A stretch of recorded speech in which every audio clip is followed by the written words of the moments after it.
ఏసే పరిష్కారము అనుదిన Bible study కార్యక్రమం ప్రేక్షకులందరికీ మన ప్రభువును ప్రియరక్షకుడు అయిన యేసుక్రీస్తు వారి మహిమగల నామమున వందనాలు. ప్రభువునందు ప్రియ దేవుని బిడ్డలారా, నేటి దినము దైవజనులు కారుపాటి శ్యాన్సాగర్ గారి ద్వారా ఎహెస్కేలు గ్రంథమును ధ్యానం చేసుకుందాము. మీరందరూ బైబిల్తోనూ నోట్బుక్తోనూ సిద్ధపడి ఉంటే దైవజనులు కారుపాటి శ్యాన్సాగర్ గారు ప్రార్థన చేసి ఈ దినపు వాక్య పరిచర్య చేస్తారు. ప్రభువునందు ప్రియ దేవుని బిడ్డలారా, నేటి వాక్య ధ్యానం కొరకు సహకారాన్ని ఇస్తున్న కుటుంబం కొవ్వలి గ్రామ నివాసితులు శ్రీమతి గారపాటి లక్ష్మీ సామ్రాజ్యం గారు, వారి మనవడు మనవరాలు సతీష్ ప్రభు శాంతి గారులు, మునిమనవడు మునిమనవరాలు లిఖిత సాయి నిఖిత సహకారాన్ని ఇస్తున్నారు. గారపాటి లక్ష్మీ సామ్రాజ్యం గారికి, వారి కుమారులకు, వారి కుటుంబాలకు, లక్ష్మీ సామ్రాజ్యం గారి యొక్క కుటుంబ సభ్యులందరికీ మరియు సతీష్ ప్రభుశాంతి లిఖిత సాయి నిఖిత గారులకు ప్రత్యేక కృతజ్ఞతలు. ప్రతి సంవత్సరం ఒక దినం ఈ కుటుంబం సహకారం ఇస్తారు. దేవుడు ఈ కుటుంబాన్ని దీవించాలని ప్రార్థిస్తున్నాను. ప్రార్థన చేసుకుని వాక్య ధ్యానంలోనికి వెళదాం. మమ్ములను మిక్కిలిగా ప్రేమిస్తున్న మా ప్రియ పరలోకపు తండ్రి, మీకు వందనాలు, స్తోత్రాలు. నేటి వాక్య ధ్యానానికి సహకారం ఇచ్చిన మీ దాసురాలు వృద్ధురాలు తల్లిగారు గారపాటి లక్ష్మీ సామ్రాజ్యం గారి కొరకు వందనాలు చెల్లిస్తున్నాము. వారి కుటుంబ సభ్యులను మీరు దీవించమని అడుగుతున్నాను. ప్రత్యేకంగా వారి మనవడు మనవరాలు మునిమనుమడు మునిమనుమరాలను ఆశీర్వదించండి. ఈ కుటుంబాన్ని దీవించండి. ప్రత్యేకంగా మీ దాసురాలు లక్ష్మీ సామ్రాజ్యం గారికి పరిపూర్ణ ఆరోగ్యము దీర్ఘాయుష్యు దయచేయండి. వారి కుమారులను వారి వ్యవసాయమును మీరు ఆశీర్వదించండి. ఘనత మహిమ ప్రభావాలు మీరు పొందండి. ఈ మాసాంతానికి కొరతగా ఉన్న సహకారులను పంపండి. కార్యాలయం యొక్క ప్రతి అవసరాలు మీ మహిమ ఐశ్వర్యములో తీర్చండి.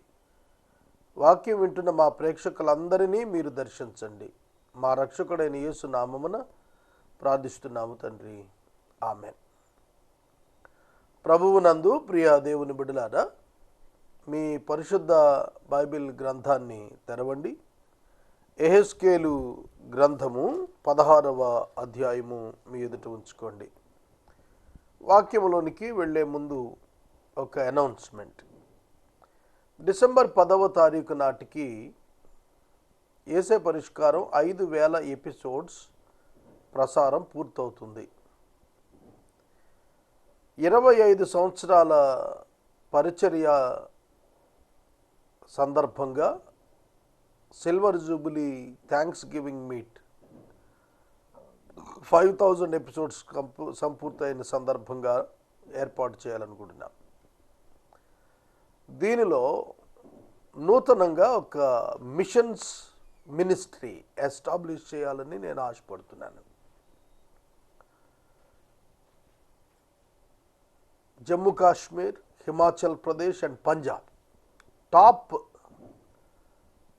ఏరియా మన యొక్క ఇండియా మ్యాప్లో పైనుండి కిందకు జమ్మూ కాశ్మీర్, హిమాచల్ ప్రదేశ్, పంజాబ్ ఈ 3 రాష్ట్రాల్లో 3 మిషనరీలను పంపాలనే కార్యక్రమం గురించి ఆలోచిస్తున్నాము.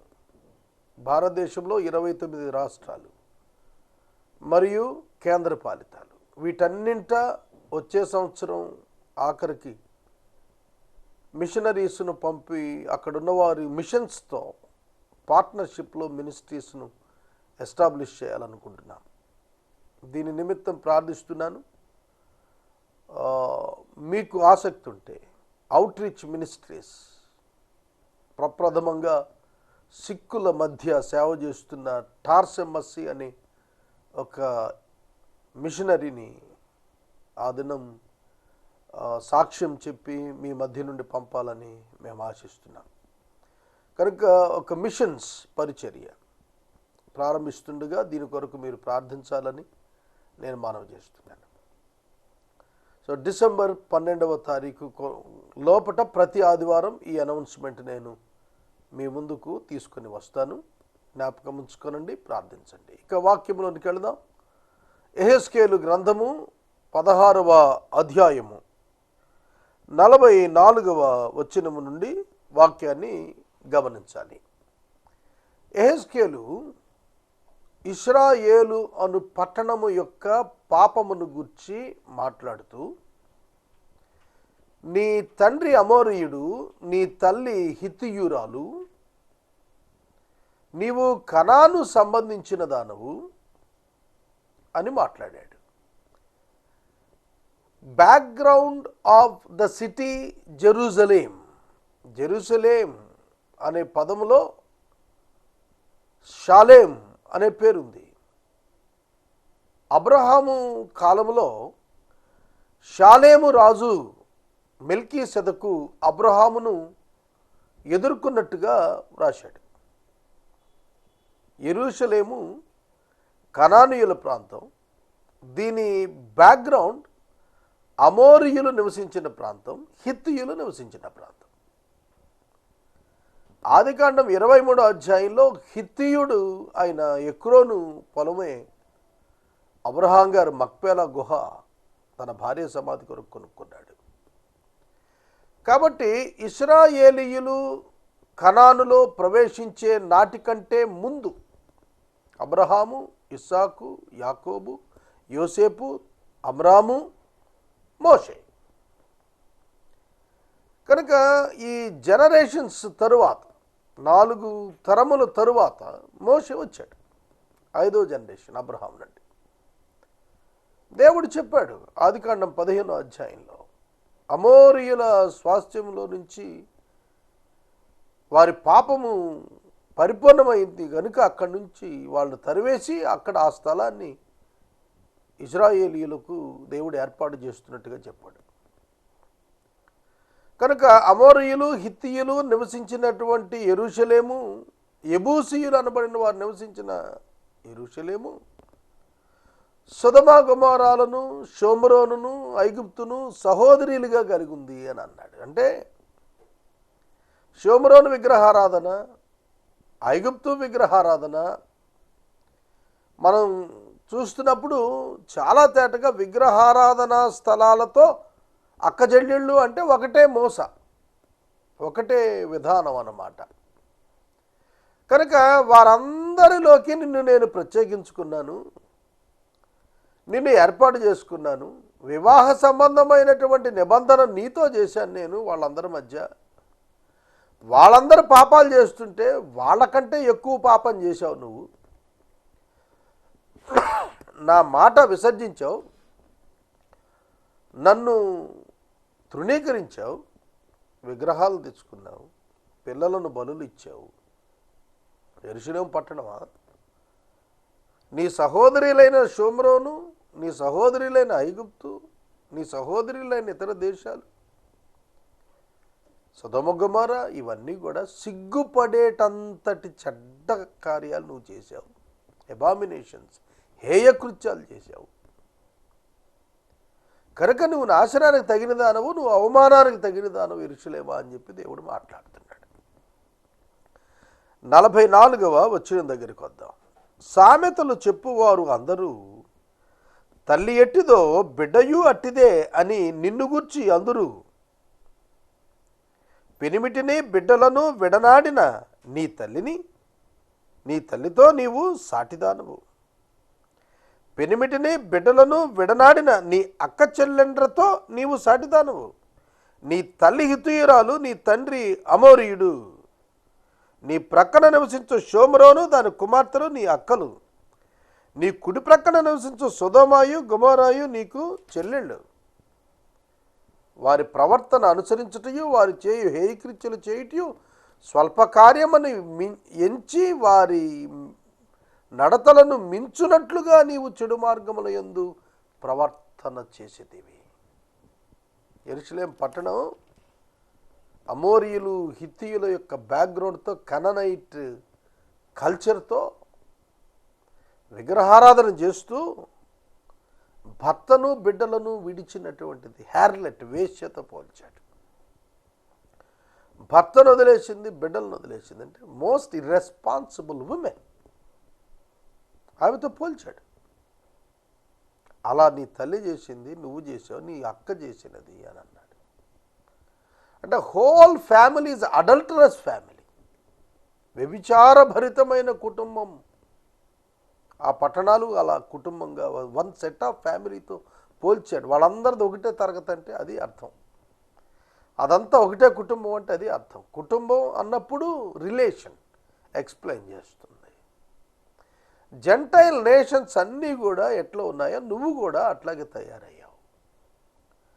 ఒకప్పుడు జెంటైల్ నేషనే నీవు, కానీ నేను వివాహం కొరకు ఏర్పరచుకున్నాను, దాన్ని నువ్వు విస్మరించావు, ఆ బాధ్యతను ప్రక్కన పెట్టావు. వాళ్ళు చేస్తున్న క్రియలు చాలా స్వల్పం అన్నట్టుగా నీ క్రియలు మరింత దారుణంగా చేశావు అని అన్నాడు.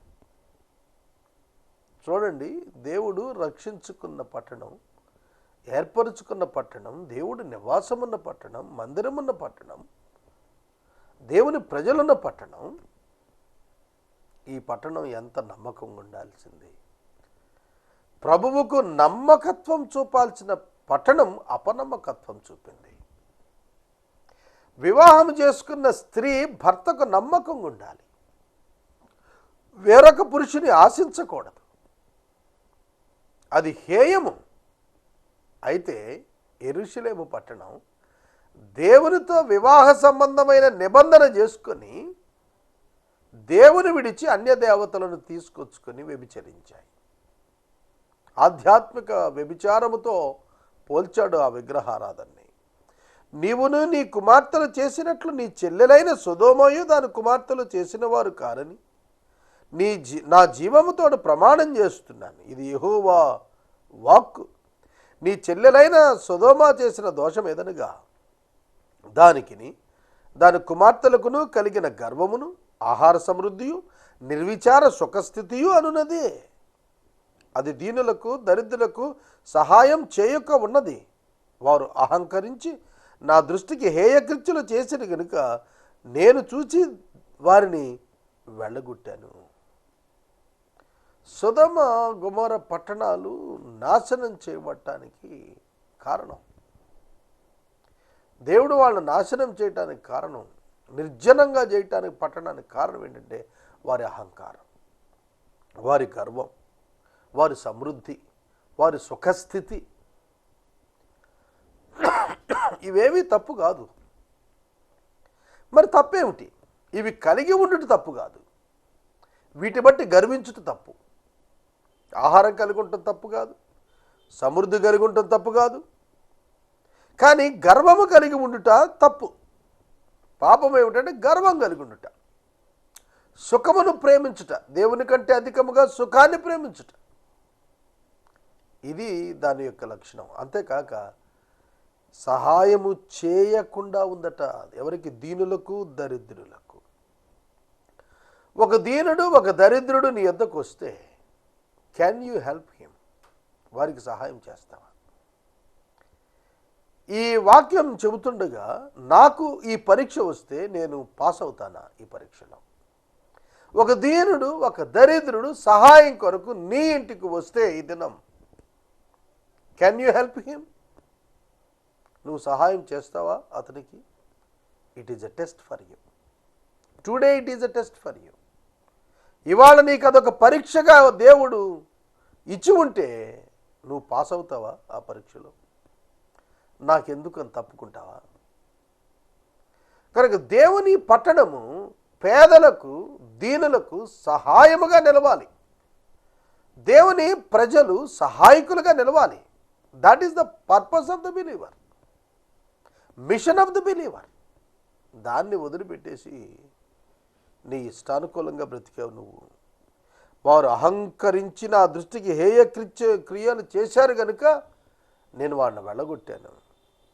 షోమ్రోను సహా నీ పాపాలలో సగమైనా చేయలేదు.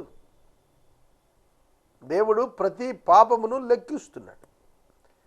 తల వెంట్రుకలను లెక్కించగలిగిన సామర్థ్యం కలిగిన దేవుడు యెరూషలేములో జరిగిన ప్రతి పాపాన్ని కౌంట్ చేసే ఉంచాడు. సొదొమ గొమొర్రా పాపాలను కౌంట్ చేసిన దేవుడు, శిక్షించిన దేవుడు తప్పక యెరూషలేము పాపాలను కౌంట్ చేస్తాడు, శిక్షిస్తాడు. అటువంటప్పుడు నీ వ్యక్తిగత పాపము ఆయన తప్పక కౌంట్ చేస్తాడు, శిక్షిస్తాడు. అందుకే శిక్ష రాకుండా యేసుక్రీస్తునందు విశ్వాసం ఉంచు, పాప క్షమాపణ కోరుకో అని చెప్పి ప్రకటించడం జరుగుతుంది. ఒక సివిల్ ఫ్యామిలీ డిస్ప్యూట్ మ్యాటర్ నా దగ్గరికి వచ్చింది. చాలా ఒక మంచి క్రిస్టియన్ దాన్ని నాకు పరిచయం చేసి నా దగ్గరికి వచ్చి సహాయం కోరారు. ఆ విషయంలో ఎదరికెళ్ళిన తరువాత కొంత కౌన్సిలింగ్స్ అయిన తరువాత ఆయన టెలిఫోన్లో నాతో చెప్పారు, నేను చేతులు కడిగేసుకుంటున్నాను అని. What is integrity? కనుక ఒక కుటుంబాన్ని సెట్ చేసి వాక్యం చొప్పున నిలవబెట్టడానికి విశ్వాసులు ఉండాలి తప్ప పడగొట్టడానికి ఉండకూడదు. కనుక మధ్యలో ఏవో పరిస్థితులు వచ్చాయి కదని వెనకంజ వేసి వెళ్ళిపోయి ఆ కుటుంబాన్ని గాలి కుదిరేస్తే ఎట్లా? యేసుక్రీస్తునందు జతపరచబడిన వారిని, దేవుడు జతపరిచిన వారిని ఎవరు వేరు చేయకూడదని వాక్యం చెబుతారు. కనుక చాలా సందర్భాల్లో మన ఎదుట అనేక రకాల పరిస్థితులు మనకు పరీక్షలుగా అనుమతించబడుతున్నాయి, అనుగ్రహించబడుతున్నాయి. You must attend and solve the problems of the people. ఇది మిషన్, క్రిస్టియన్స్ మిషన్ ఏమిటంటే అదే, పేదలను కనికరించడం, ఆపదలో ఉన్న వారిని ఆదుకోవటం, రోగులకు సహాయపడటం. ఇది లేకపోతే క్రైస్తవుడు అనేది ఎట్లా తెలుస్తుంది? క్యాసిక్ వేసుకోవటం, మెడలో స్ట్రోల్ వేసుకోవటం, మెడలో చైన్ వేసుకోవటం, బైబిల్ మోసుకుంటూ తిరగటం, పైకి పాటలు పాడుకుంటూ తిరగటం, గుడికి ఆదివారం పూట వెళ్ళిపోవటం, సువార్త సభల్లో కనపడటం, వీధి ప్రీచింగ్స్లో కరపతన పంచటం. It's all the religious activities. Where is the service? సేవా కార్యక్రమం ఏది? Christian should serve the people. It means he is serving God. దేవుణ్ణి సేవిస్తున్నాననేటువంటి భావనతో ప్రజలను సేవ చేయాలి క్రైస్తవుడు. వాడు నిజమైన క్రైస్తవుడు. ప్రభు చెప్పారు కదా, నేను దిగంబరిగా ఉంటేనే మీరు నాకు వస్త్రం ఇచ్చారు, ఆకలిగా ఉన్నాను, ఆహారం పెట్టారు, చెరసాల్లో ఉన్నాను, పరామర్శింపవచ్చారు. It is the service. సంఘం సర్వీస్ వదిలేసింది, సేవా కార్యక్రమం పక్కన పెట్టేశారు. సంఘం మతం పుచ్చుకున్నారు, మతాన్ని భుజానేసుకు తిరుగుతున్నారు. ప్రభు అన్నాడు ఆనాడు యూదులతో, మత నాయకులతో, మీరు మీ మతములో ఒకరిని కలుపుకోవటానికి 7 సముద్రాలు తిరిగి వస్తారు. What is the use of changing religion? Nothing, no use. You must try to change the heart of the man. మనుషుల హృదయాలు మార్చాలి కానీ మతం కాదు మార్చాల్సింది. సహోదరుడా, సహోదరి, Christian should serve the people. క్రైస్తవుడు ప్రజలకు సేవ చేసేవాడై ఉండాలి. ఈ కార్యక్రమం చాలామంది కార్నల్ పీపుల్కి అర్థం కాదు. శరీర సంబంధులకు, ప్రకృతి సంబంధులకు, మనుషులకు దేవుని పేరిట సేవ చేయంటే ఏమర్థమవుద్ది? సేవ చేస్తే ఖర్చు అయిపోతావు. మంచి సమరయుడి కథలో చూశాం కదా, అతడు ఖర్చు అయిపోయాడు. సోదరుడా, సోదరి, నీ పాకెట్ ఎంటీ అవుతుంది. అదే భయం కదా మనుషులకి. ఎంతసేపు జేబు నింపుకుందామని చూసే క్రైస్తవ్యమే కానీ జేబును ఖర్చు పెట్టేద్దామనే క్రైస్తవ్యం కనపట్టలేదు. అందుకే ఎక్కడా ప్రభావం కనపడటం లేదు. యెరూషలేములో పేదలు, దీనులు అట్లానే ఆధారం లేకుండా ఉంటే విగ్రహాలకు తీసుకెళ్ళి, బొమ్మలకు తీసుకెళ్ళి బంగారంతో బొమ్మలు చేపించారు. What is the use of that? Nothing. సోదరుడా, సోదరి, దేవుడు మనుషుల చేత సేవించబడువాడు కాడు అనే సత్యము ఇవాళ ఎంతమందికి అర్థమైంది? దేవుడు మనుషుల చేత సేవించబడేవాడు కాడు. విగ్రహాలను పాలుబోసి అడుగుతున్నారు. Waste of money. Give it to the poor people. దేవుడికి ఏం కోపం రాదు. అర్థమవుతుందా? మందిరాల పేరిట ఎంతో ధనాన్ని, అలంకరణ పేరిట కూడుకొని స్థలాలకు ప్రాధాన్యత లేదు. దానిలో కూడుకొని స్థలం అంతే. దాన్ని ఆ దేశం నుండి అద్దెప్పించాం, ఈ దేశం నుండి ఇద్దెప్పించాం. 1600 సంవత్సరాలు మొదలు 1800 సంవత్సరాలు క్రీస్తు శకం నిర్మాణమైన భారతదేశంలోని కథీడ్రల్ భవనాలన్నీ ఇంటర్నెట్లో దయచేసి చూడండి, పాడుబడిపోతూ ఉన్నాయి. దక్షిణ భారతదేశంలో ఇప్పుడు ఈ కథీడ్రల్ కల్చర్ వస్తోంది. జాగ్రత్తగా ఉండాలి. Meeting place important, but not the cathedrals are very big constructions in the name of the church. God never dwell in it. దేవుడు ఎన్నడూ దానిలో నివాసం ఉండడు. యెరూషలేములో నివాసము దేవుడు ఉన్నప్పుడు కాలంలోనే దేవుడు వాళ్ళని అడుగుతూ ఉన్నాడు, what about the society and what about the service? పేదలకు దీనులకు నువ్వేమీ చేయలేకుండా ఉన్నావు. ఇప్పుడు అసలు మందిరాల్లో లేని స్థితి ఉన్నది. దేవుడు మానవుల హృదయాల్లోనికి వచ్చాడు, విశ్వాసుల హృదయాల్లో నివాసం ఉంటున్నాడు. ఆ దేవునికి ఏం చేస్తున్నాం మనం? దేవుడు మనకిచ్చిన మిషన్ మనం ఎంతవరకు సక్సెస్ అవుతున్నాం? చూడండి, షోమ్రోను నీ పాపాలలో సగం కూడా చేయలేదు. అది చేసిన వాటన్నిటికంటే నీవు అత్యధికముగా హేయక్రియలు చేశావు. నీవు ఇన్ని హేయక్రియలు చేసి నీ సహోదరిని నిర్దోషురాలుగా కనపరిచితివి. ఎంత దారుణం అండి! షోమ్రోను పాపాల పుట్ట అయితే షోమ్రోను కంటే నీవు అధికంగా పాపం చేశావు. సగం కూడా నీలో షోమ్రోను వాళ్ళు చేయలేదు. ఒక విధంగా షోమ్రోను చూస్తుంటే నీ పాపం ముందు దాని పాపాన్ని కంపేర్ చేస్తే నిర్దోషి అన్నంతగా ఉంది అన్నాడు. ఎంత దారుణమైన కంపారిజన్ అండి! ఒక క్రైస్తవుడిని ఒక క్రైస్తవేతరుడితో పోల్చుతూ క్రైస్తవేతరుడు చేసిన పాపం క్రైస్తవుడు ఇంకా 100 రెట్లు చేశాడంటే ఇంకా క్రైస్తవ్యం వల్ల ఉపయోగం ఏమిటి? ఏమీ ప్రయోజనం లేదు. యేసుక్రీస్తుని అంగీకరించిన వాడు మారు మనసు పొందాలి. ధనాపేక్షను 100% వేడాలి. నీ మనసుకు కాదు మారు మనసు రావాల్సింది, నీ పరుసుకు కూడా రావాలి. నీ హృదయంలో రూపాంతరం రావాలి. రాకుండా నువ్వు క్రీస్తు బిడ్డని చెప్పడానికి లేదు. నీవు వారికంటే అత్యధికముగా హేయక్రియలు జరిగించినందున నిన్ను బట్టి చూడగా నీ సహోదరీలు నిర్దోషులంటగా కనబడుదురు. నీవు వారికి విధించిన అవమాన శిక్ష నీకే రావాలి. చూడండి ఎంత వేషధారణ! షోమ్రోను గురించి శిక్ష విధిస్తుందట యెరూషలేము, సొదొమ గురించి శిక్ష విధిస్తుందట, ఐగుప్తును గురించి శిక్ష విధిస్తుందట. వాటన్నిటికంటే అధిక పాపాలు చేస్తుంది. నీ కంటిలో దూలం పెట్టుకుని ఎదటవాని కంటిలో నలుసు వెదికినట్టుగా ఉంది ఈ సూత్రం. కాబట్టి వారికి అవమానం రావాలని నువ్వు చెప్పావే, అది నీకు రావాలి వాళ్ళకంటే ముందు. నీవు ఏమి తీర్పు తీరుస్తున్నావో అదే తీర్పు నీకు తీర్చబడుతుంది. రోమాపత్రిక 2లో చెప్పాడు. అందుకే ఎవరికి తీర్పు తీర్చొద్దు, తీర్పు తీర్చు ఓ మానవుడా, నీవు నిరుత్తరుడవై ఉన్నావు. ఎలాగనగా నీవును అట్టి కార్యములనే చేస్తూ ఉన్నావు. నువ్వు కూడా అదే పాపం చేస్తున్న వాళ్ళని ఖండిస్తున్నావు. ఏంటి ఉపయోగం? వారికంటే ఎక్కువ పాపం చేస్తున్నావు. యెరూషలేమా, నీవు శిక్ష నొందదగిన దానవు, నీవు అవమానము పొందదగిన దానవు. నిన్ను బట్టి చూడగా నీ సహోదరులు నిర్దోషులుగా కనబడుతున్నారు కనుక నీవు అవమానపరచబడి సిగ్గు పొందు అంతే.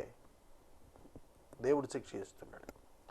నీవు చేసినది అంతటి విషయమై నీవు బిడియపడి సిగ్గునంది వారిని ఓదార్చినట్లు అపాయమునందిన సొదొమను దాని కుమార్తెలను, షోమ్రోనును దాని కుమార్తెలను వారి వల్ల అపాయముందిన నీ వారిని మరల స్థాపించుదురు.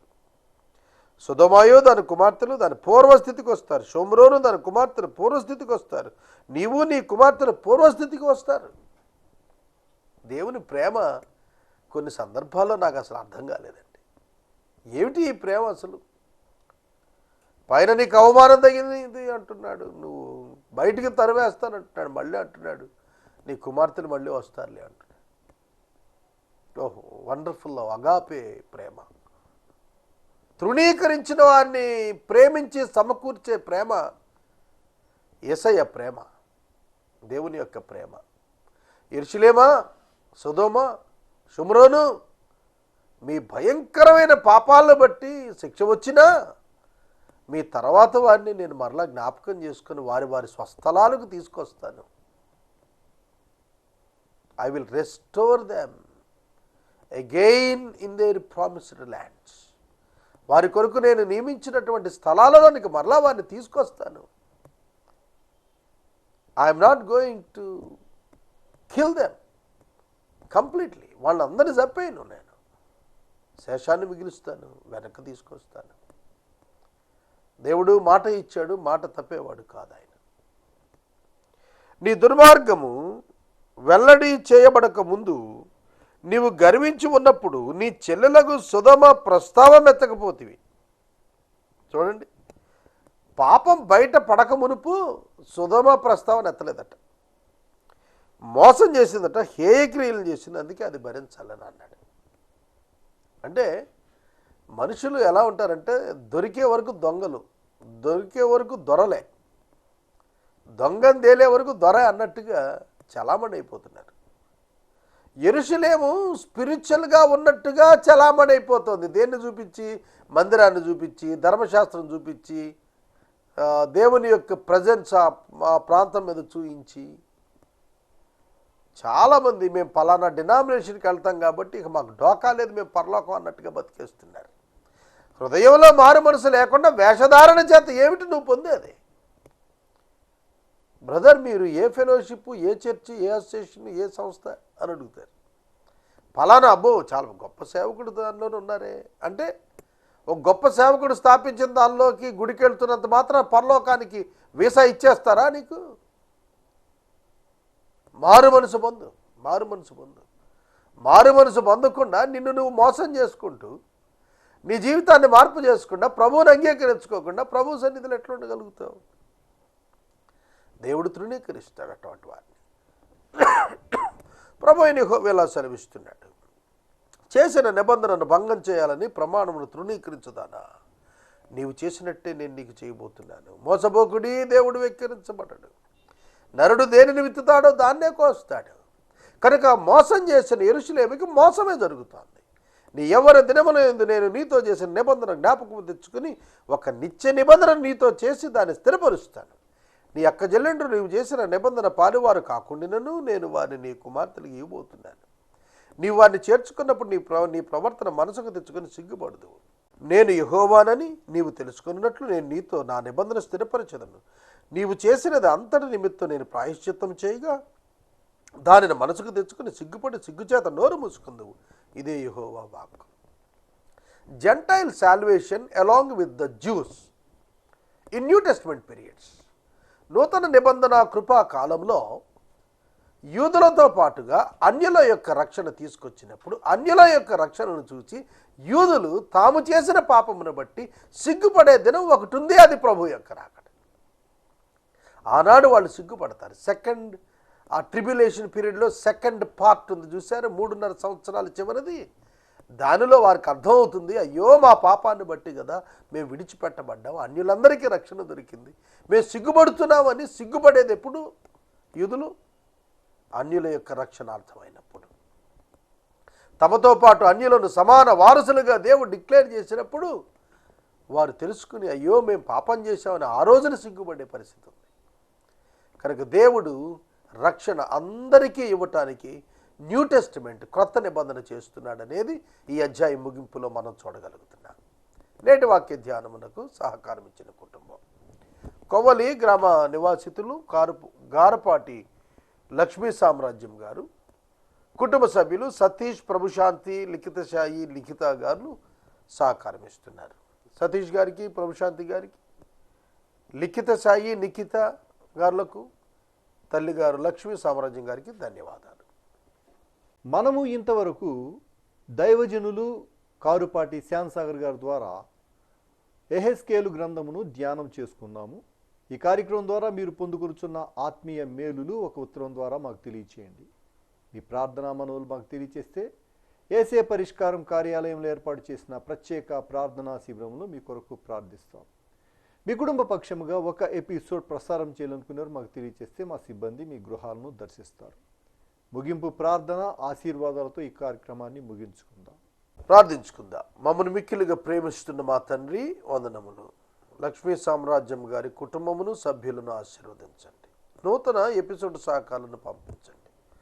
మిషన్స్ ప్రారంభించడానికి మేము చేస్తున్న ప్రార్థన ఫలింపచేయండి. యేసు నామమున అడుగుచున్నాము తండ్రి, ఆమెన్. తండ్రి అయిన దేవుని ప్రేమ, కుమారుడైన యేసయ్య కృప, పరిశుద్ధాత్మని యొక్క అన్యోన్య సహవాసం సదాకాలం మనందరికి తోడై ఉండును గాక. ఆమెన్.